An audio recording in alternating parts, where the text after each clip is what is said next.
बिस्मिल्लाहिर्रहमानिर्रहीम। अस्सलामुअलैकुम। सुहाग रात को मेरे शोहर आए तो मैं खौफ के मारे कांप रही थी। उन्होंने मुझे एक गोली खिलाई तो मैं बेहोश हो गई। सुबह मुझे कुछ याद नहीं था, फिर हर रोज़ ऐसा ही होता। शोहर मुझे रात को गोली खिलाते और मैं अपने हवास खो बैठती। एक रात मैंने कमरे में कैमरा लगा दिया। सुबह को जब वीडियो देखी तो होश उड़ गए, क्योंकि शोहर के साथ चार चार। मैं शादी करने से बहुत डरती थी, लेकिन मेरे इनकार करने पर भी मेरी शादी कर दी गई। मैं अपने कमरे में बैठी बेतहाशा रो रही थी, हालांकि आज मेरी शादी की रात थी। इस रात हर लड़की बहुत से अरमान और अपनी ख्वाहिशात लेकर अपने पिया घर नई ज़िंदगी की खुशियों की मुंतज़िर होती है। लेकिन मैं बेहद परेशान थी। शोहर की आमद का सोचकर ही मेरा दिल बुरी तरह से कांप रहा था। मेरा जी चाहा कि मैं कहीं छुप जाऊं, जहां मेरा शोहर मुझे ना देख सके। काश के ये मंजर मेरी आंखों से गायब हो जाए। मेरा दिल उस वक्त किसी बेलगाम घोड़े की तरह भाग रहा था।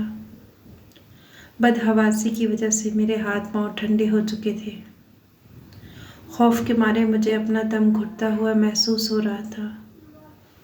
जब कमरे का दरवाज़ा खुला और मेरे शोहर नवाज कमरे में दाखिल हुए तो उसे देखकर मेरी आंखों से टप टप आंसू बहने लगे।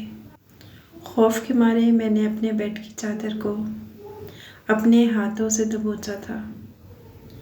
वो मेरे पास आकर बैठ गया। कुछ देर मेरे हसीन चेहरे को बड़ी महवियत से देखने लगा। मैं बेहद खूबसूरत थी और यही मेरे लिए सबसे बड़ा मसला बन चुका था।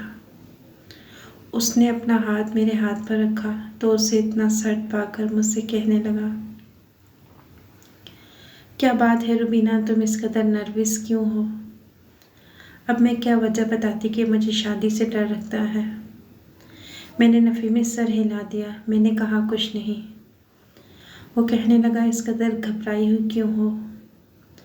मैंने धीरे से कहा, मुझे इस रिश्ते से खौफ आता है। मेरी बात सुनकर वो हंसने लगा। मेरा हाथ थाम कर मुझे तसल्ली दी। कहने लगा, परेशान ना हो। मैंने कहा, मुझे बहुत डर लग रहा है। वो कहने लगा, देखो इसका एक हल है मेरे पास। मैंने पूछा, वो क्या? उसने मेरी बात सुनी, फिर वो उठ खड़ा हुआ। चलते हुए अलमारी के पास गया, अलमारी खोली और एक मेडिसिन लाकर मुझे थमा दी। साथ में पानी का गिलास दिया। कहने लगा, ये गोली खा लो।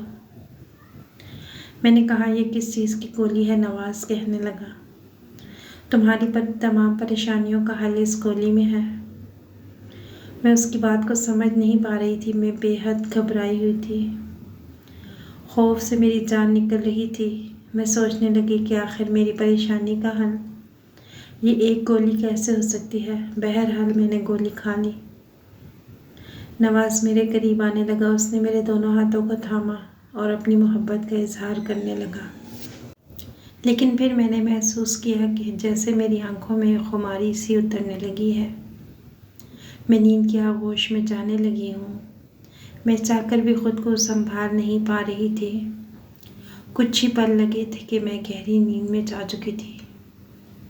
मेरी शादी से चंद दिन पहले मेरी सहेलियाँ मुझे लेकर बैठ गई थी, जो कि पहले से शादीशुदा थी। वो मुझसे कहने लगी, चंद दिन बाद तुम्हारी शादी होने वाली है, इसलिए ज़रूरी है कि हम तुम्हें इस रिश्ते के बारे में आगाह करें। मैं इस रिश्ते से बिल्कुल नावाकिफ़ थी, इसलिए जब मेरी दोस्तों ने मुझे इस रिश्ते के बारे में बताया तो मुझे खौफ सा महसूस होने लगा और मेरा दिल धक धक करने लगा। उन्होंने शादी की रात का जो नक्शा मेरे सामने पेश किया था, उस वजह से मुझे खौफ आने लगा। जैसे जैसे मेरी शादी के दिन करीब आ रहे थे, मेरा दिल चाहता था कि मैं कहीं छुप जाऊं। इसीलिए शादी की रात अपने शोहर की आमद पर बेहद डरी हुई थी कि पता नहीं वो मेरे साथ क्या करेगा। लेकिन नवाज ने मेरी इस बात को समझने की कोशिश की उसने शायद मुझे नींद की गोली खिलाई थी, जिसे खाते ही मैं सो चुकी थी। मुझे अपनी शादी की रात बिल्कुल भी याद ना थी। हाँ, इतना एहसास था कि मेरा शौहर मुझसे अपना हक वसूल कर चुका है, लेकिन सच तो शायद इतना भयानक था कि मेरी सोच भी उस तक नहीं पहुंच सकती थी। जब मैं सुबह उठी तो मेरा पूरा वजूद दर्द से चूर था। मैंने करवट बदली तो मेरी कमर दर्द से करा उठी। मेरे साथ लेटा मेरा शौहर फ़ौरन से उठ गया, कहने लगा, क्या हुआ? मैंने कहा, पता नहीं, मेरा सर बहुत भारी हो रहा है। याद करने के बावजूद भी मुझे रात बिल्कुल याद नहीं आ रही थी। समझ नहीं आता था कि मैं अपने चकराते सर को पकड़ूं या फिर अपनी दुखती कमर को। मैंने बेड पर नज़र दौड़ाई तो मेरे हाथ में पहनी कांच की चूड़ियाँ टूटकर बेड पर बिखरी पड़ी थी। मैंने बमुश्किल अपना तकिया बेड के बैकग्राउंड के साथ लगाया और उठकर टेक लगाकर बैठी। मेरे बाल खुले हुए थे और मेरी बिखरी हालत मुझे इस बात का एहसास दिला रही थी कि मेरे शौहर ने मेरे साथ नरमी वाला मामला नहीं किया था। मैं चाहकर भी दर्द की शिद्दत को ज़ब्त नहीं कर पा रही थी, इसलिए मेरी आंखों से आंसू बहने लगे। मुझे यूं रोता देखकर नवाज भी उठ के बैठ गया। कहने लगा, देखो, ये सब तो होता है, तुम्हें अपने आप को इसका आदी बना लेना चाहिए। अब खूबसूरत बीवी हो तो इंसान क्या करे। और फिर तुम रात को बहुत ज़्यादा खूबसूरत लग रही थी, इसीलिए मैंने तुम्हें मेडिसिन दी। ये कहकर वो वॉशरूम चला गया, लेकिन मुझे अपना वजूद इस काबिल नहीं लग रहा था कि मैं उठ के खड़ी हो जाऊं। नवाज अपने घर में अकेला था। उसके वालिदैन हयात न थे। पहले तो मेरे वालिद इस रिश्ते पर राज़ी नहीं थे। कहने लगे, अकेला लड़का है, हमें ऐसे रिश्ते समझ में नहीं आते। लेकिन मेरी वालदा कहने लगी, ये नौजवान अच्छा खासा कमाता है, इसका अपना घर है, अगर इसके वालिदैन हयात नहीं तो इसमें इसका क्या कसूर है। अच्छा है मेरी बेटी पर ससुराल का बोझ नहीं होगा। मैं नहीं जानती थी कि शादी की रात ही मेरी ऐसी हालत हो जाएगी कि मैं खड़े होने से भी कासिर हो जाऊंगी। नवाज जब नहाकर बाहर आया तो मुझसे कहने लगा, देखो, इस घर में तुम्हारी खिदमत करने के लिए फ़िलहाल कोई नहीं, इसलिए तुम्हें ही घर संभालना है। मुझे इस बात पर कोई एतराज़ न था, लेकिन फ़िलहाल मुझे अपना आप इस काबिल नहीं लग रहा था कि मैं उठकर नाश्ता बना सकूं। वो मुझे ये कहकर कमरे से बाहर चला गया कि जल्दी से नाश्ता बनाओ। मैं बेड से उठ के खड़ी हुई तो मेरी कमर यूं थी कि टूट जाएगी। मैं बहुत मुश्किल से बाहर निकली। नवाज लाउंज में बैठा फ़ोन पर किसी से हंस हंस कर बातें कर रहा था।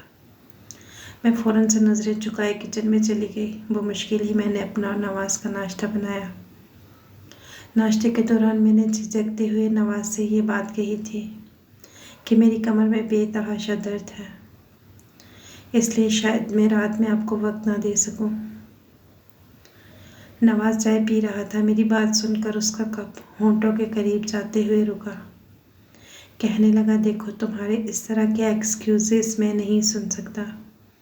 मुझे हर सूरत में बहुत जल्द औलाद चाहिए, इसीलिए मैंने तुमसे शादी की है। उसकी बात सुनकर मेरा दिल बेचैन सा हुआ। मैं नहीं जानती थी रात को मेरे साथ क्या हुआ, लेकिन जो मेरी हालत थी, मैं इस बात की मज़ीद मुतहम्मिल न थी। लेकिन मुकाबिल शख्स मेरी हर अज़ियत से बेखबर अपनी मनमानी करना चाहता था। जैसे ही रात हुई मुझे लगा मेरा दिल किसी ने मुट्ठी में ले लिया। रात को नवाज ने फिर मुझे एक दूसरी मेडिसिन दी। मैंने कहा, मुझे नहीं खानी। कहने लगा, ये नींद की दवा नहीं है। मैंने कहा, फिर ये किस चीज़ की दवा है? कहने लगा, ये जल्द हामला हो जाने की है। यह सुनकर मैं कुछ देर तो उसकी शक्ल देखती रह गई कि आखिर उसे किस बात की जल्दी थी। मेरी शादी को कौन सा बहुत साल बीत चुके थे। अभी तो 4 दिन भी नहीं गुजरे थे और वो मुझे हामला होने की मेडिसिन देने लगा था। मैंने कहा, अभी तो हमारी शादी को 1 माह भी नहीं गुजरा। वो कहने लगा, मैं कुछ नहीं जानता, मुझे औलाद की बहुत शिद्दत से ख्वाहिश है। मैं नहीं चाहता कि मज़ीद वक्त ज़ाया हो। 1 साल ये देखता रहूं कि तुम्हारी औलाद हो सकती है या नहीं, फिर तुम्हें मेडिसिन खिलाऊं। ये कहकर उसने वो मेडिसिन मेरे मुंह में डाल दी और पानी का गिलास मेरे हाथ में थमा दिया। मैंने पानी पीकर वो दवाई अपने अंदर उतारी, लेकिन हैरत उस वक्त हुई जब गुज़िश्ता रात वाली ग़नूदगी मुझ पर फ़ौरन से छाने लगी। मेरा दिमाग इस काबिल नहीं था कि मैं ये बात सोचती। अगर ये दूसरी मेडिसिन थी तो फिर मुझे ग़नूदगी क्यों हो रही थी? मुझ पर नींद तारी हुई और मैं गहरी नींद में सो चुकी थी। लेकिन इस बार गहरी नींद और बेहोशी के आलम में भी अपनी चीखें मुझे अपने कानों में सुनाई दे रही थी, क्योंकि मेरी कमर में जो शदीद दर्द उठा था, दर्द की इतनी शिद्दत थी कि गहरी नींद के बावजूद मैं रो रही थी। इस बार मेरी आंख दर्द की वजह से जल्दी खुल गई। मेरी कमर में इतना दर्द था कि मैंने नवाज़ को उठा दिया। मैंने कहा, मेरी कमर में बहुत तकलीफ़ है, मुझसे सहा नहीं जा रहा, खुदारा मुझे डॉक्टर के पास ले जाओ। लेकिन वो बुरी सी सूरत बनाए कहने लगा, अभी तो दिन भी नहीं चढ़ा, तुम क्यों मेरी नींद का बेड़ा गर्क करती हो?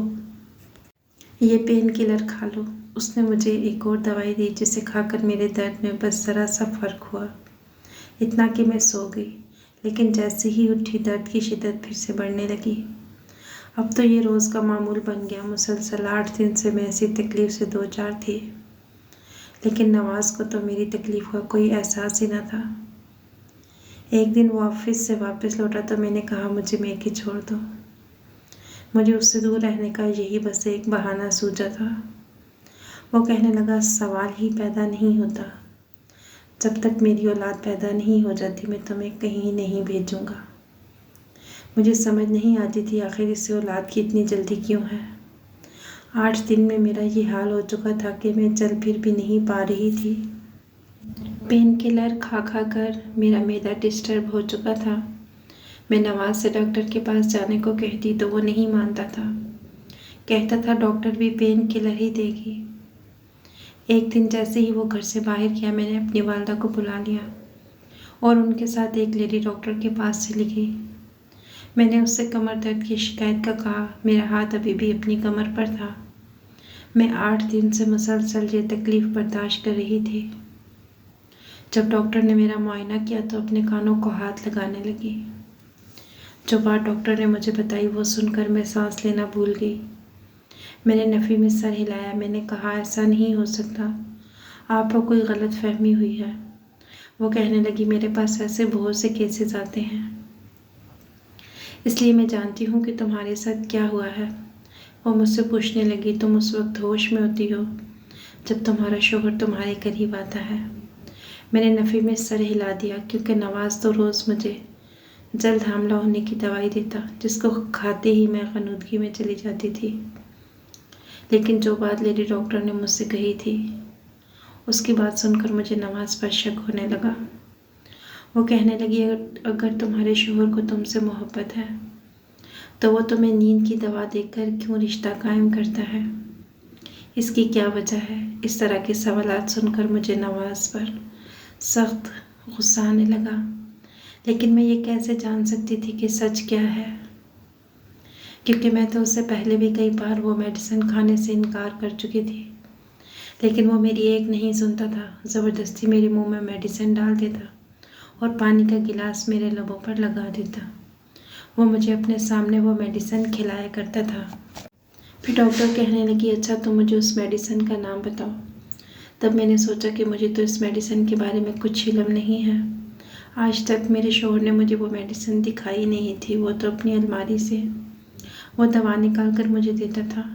मैंने ये बात जब डॉक्टर को बताई तो वो हंसने लगी, कहने लगी, ऐसी कौन सी दवाई है जो तुम्हारा शोहर इतना छुपा के रखता है और तुम्हारे इनकार करने पर भी तुम्हें खिलाता है?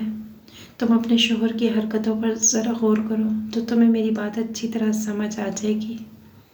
डॉक्टर मुझसे ये सारी बातें कह रही थी। उस वक़्त मैं अकेली डॉक्टर के कमरे में थी। वालदा कमरे से बाहर बैठी थी, इसलिए वो हर बात से अनजान थी। मैं गायब दिमागी से अपने घर पहुंची। मेरी वालदा मुझसे कहने लगी, तुम अपना ख्याल क्यों नहीं रखती? तुम्हारे सर पर तो सास ससुर और नंद देवरों की जिम्मेदारी भी नहीं। तुम्हारा शोहर भी तुमसे मोहब्बत करता है। 8 दिन में तुमने ये अपनी क्या हालत बना ली है? रंगत भी बिल्कुल पीली पड़ चुकी है। अब मैं अपनी वालदा को क्या बताती कि मैं किस मुसीबत में फंस चुकी थी। मेरा शौहर किसी वहशी जानवर से कम न था। रात को मुझे नींद की दवा खिलाकर मेरे साथ खिलवाड़ करता है। मेरी वालदा मुझे नसीहतें करके अपने घर जा चुकी थी। मैं पूरा दिन डॉक्टर की बातों को सोचती रही। मेरे पास इस बात का कोई हल न था और ये बात ऐसी थी कि मैं किसी से कह भी नहीं सकती थी। मुझे अपना आप बिल्कुल बेबस लग रहा था। मेरा जी चाहा कि मैं अपनी वालदा के साथ उनके घर चली जाऊं। मैं समझ नहीं पा रही थी कि आखिर मैं क्या करूं क्या ना करूं। फिर मेरे जहन में आया कि अलमारी खोल के देखती हूँ कि नवाज़ मुझे कौन सी मेडिसिन खिलाता है। मैं धीरे से चलती हुई उस कमरे में गई। नवाज़ की अलमारी खोली, सामने ही उसके कपड़े पड़े हुए थे। मैंने एक एक जोड़ा उठाकर देखा, लेकिन वो मेडिसिन मुझे कहीं ना मिली। फिर मैंने दराज भी देख ली, इसमें भी उसके कुछ ज़रूरी कागजात थे, लेकिन कोई मेडिसिन नहीं थी। लेकिन जब मैंने नीचे का लॉकर खोलना चाहा तो वो लॉक था। मैं समझ गई कि वो दवाई नवाज़ ने इसी लॉकर में रखी है। रात को जब नवाज़ वापस आया तो उसे खाना दे दिया, लेकिन मेरी भूख तो जैसे उड़ चुकी थी। मैंने खाना नहीं खाया। रात को सोते वक्त दूध का गिलास पी लिया। इससे पहले कि नवाज़ कमरे में आता, मैं फ़ौरन से जाकर बेड पर लेट गई और अपनी आंखें बंद कर ली, ताकि नवाज़ को लगे कि मैं सो चुकी हूँ। हो सकता है कि मुझे सोया हुआ देखकर वो मेडिसिन ना खिलाए और मुझ पर नींद तारी ना हो। मैं देख लूँ कि वो मेरे साथ क्या करता है। कुछ ही देर बाद नवाज़ कमरे में आया। मेरे पास आकर मुझे बाजू से हिलाकर उठाने लगा, कहने लगा, उठकर बैठो। मैंने आंखें खोली तो वो माथे पर तेवरी चढ़ाए मुझे देख रहा था। मैंने कहा, मुझे नींद आ रही है, मैं सोना चाहती हूँ, मेरी कमर में शदीद दर्द है। मेरी बात सुनकर नवाज़ कहने लगा, तुम मेरे सामने बहाने मत करो, मैं तुम्हें पहले भी कह चुका हूँ, मुझे हर कीमत पर औलाद चाहिए। चलो उठो, मेडिसिन खाओ। मैं उठकर बैठ गई। मैंने कहा, आखिर आपने मेडिसिन अपनी अलमारी में छुपा के क्यों रखी है? आप मेरी बाकी मेडिसिन के साथ ही रख लें, मैं खुद ही खा लिया करूँगी। मेरी बात सुनकर उसने बड़े ताज्जुब से मुझे देखा। कहने लगा, तुम कैसे जानती हो कि मैंने तुम्हारी मेडिसिन को अलमारी के लॉकर में रखा है? मैं उसकी बात सुन के घबरा गई। जल्दबाजी में शायद मैंने कुछ गलत कह दिया था। मैंने कहा, वैसे ही मैंने सोचा कि आज मैं खुद मेडिसिन खा लूँ। मैंने अलमारी देखी तो कहीं भी दवाई मौजूद नहीं थी, इसलिए मुझे लगा कि आपने खुद लॉकर में रखी है। मैंने एक बहाना तराशा था। वो कहने लगा, तुम्हें इतना ज़्यादा परेशान होने की ज़रूरत नहीं, मैं वो दवाई तुम्हें रोज़ाना खिलाता हूँ, जब तक बच्चा नहीं होता वो खिलाऊँगा। मैंने कहा, नवाज़, मेरे पेट में बहुत दर्द हो रहा है, आप मुझे क्यों किसी डॉक्टर के पास लेकर नहीं जाते? खुद से मेडिसिन खाना ठीक नहीं होता। मैंने सोचा शायद मेरी इस बात पर नवाज़ मुझे वो दवाई न दे, लेकिन वो कहने लगा, मैं जानता हूँ वो दवाई हर औरत को हमला करती है, तुम्हें किसी डॉक्टर से कोई इलाज करवाने की ज़रूरत नहीं, बस तुम मेरी बात मानो, तुम्हारे लिए वही काफ़ी है। मैंने कहा, आज मैं कोई दवाई नहीं खाऊंगी। मेरा ये कहना था कि नवाज़ का पारा हाई हो गया। उसने ज़बरदस्ती मुझे दवाई खिलाई और दवाई खाने के बाद मेरी फिर से वही कैफियत होने लगी। सुबह मैं अपनी बेबसी पर फूट फूट कर रो रही थी कि अगर यही हाल रहा तो मैं बहुत जल्द मर जाऊंगी। इसलिए मैंने एक तरकीब लड़ाई। रात के वक्त मैंने अपने मोबाइल का कैमरा ऑन कर दिया और ऐसी जगह रखा जहाँ से मेरा बेड आसानी से नज़र आ सके। रात को नवाज़ ने मुझे फिर दवाई खिलाई और मेरी वही कैफियत होने लगी। सुबह जब उठी तो नवाज़ के ऑफिस जाने का इंतज़ार करने लगी। जैसे ही वो घर से बाहर निकला, मैंने जल्दी से वो मोबाइल उठाया और उस पर लगी वीडियो देखने लगी। वीडियो को देखकर मेरे होशो हवास उड़ के रह गए। मैंने वो पूरी वीडियो भी नहीं देखी थी। मोबाइल को बेड पर एक तरफ फेंक दिया और अपने चकराते हुए सर को पकड़ने लगी। जो कुछ मेरा शौहर मेरे साथ रात में करता था वो कोई भी औरत बर्दाश्त नहीं कर सकती। इससे पहले कि नवाज़ वापस आता, मैंने अपने वालिदैन को अपने घर बुलाया। सारी सच्चाई उन्हें बता दी। ये सुनकर मेरी माँ रोने लगी। मेरे वालिद अपना सर पकड़कर बैठ गए, क्योंकि नवाज़ एक नामुकम्मल इंसान था। वो इस काबिल न था कि औलाद पैदा कर सकता, बल्कि वो इस काबिल भी न था कि बीवी के पास आ सकता। मुझ पर ये रोब जमाने के लिए और ये साबित करने के लिए कि वो एक मुकम्मल मर्द था। वो रात गुजारने के लिए अपने दोस्तों को मेरे कमरे में भेज देता था, जो मेरे साथ सफाकी से सलूक करते थे। मेरे वालिद ने नवाज़ पर केस कर दिया, मुझे खुला दिलवा दी। नवाज़ की इन्वेस्टिगेशन की तो मालूम हुआ कि पहले भी उसकी शादी हो चुकी है और उसकी बीवी ने उससे इसी बात पर खुला ली थी कि वो नामर्द है और औलाद पैदा करने के काबिल नहीं है। अपने इसी ऐप को छुपाने के लिए और अपनी बीवी पर यह साबित करने के लिए कि वो औलाद पैदा कर सकता है, उसने मेरे साथ बहुत बड़ा जुल्म किया। मेरी ज़िंदगी को जहन्नम बना के रख दिया। जब मैं लेडी डॉक्टर के पास गई तो उसने मुझसे यही कहा था कि तुम्हारे साथ रेप हो रहा है और करने वाले 1 से ज़ायद लोग हैं। मैं ये सुनकर बहुत परेशान हुई थी कि काश ये बात झूठ हो, लेकिन नवाज़ मुझे हमला करने के लिए नींद की दवाई देता था ताकि मेरे साथ ये घटिया खेल खेल सके और अपनी अना को तस्कीन पहुंचा सके। अपनी पहली बीवी पर यह जिताने के लिए कि वो मुकम्मल है, उसने मेरी ज़िंदगी बर्बाद करके रख दी। आपको वीडियो पसंद आई तो लाइक कीजिएगा, अपने दोस्तों के साथ शेयर कीजिएगा। मज़ीद ऐसी अच्छी वीडियोस देखने के लिए हमारे चैनल को सब्सक्राइब कीजिएगा। अगली वीडियो तक के लिए अल्लाह हाफिज़।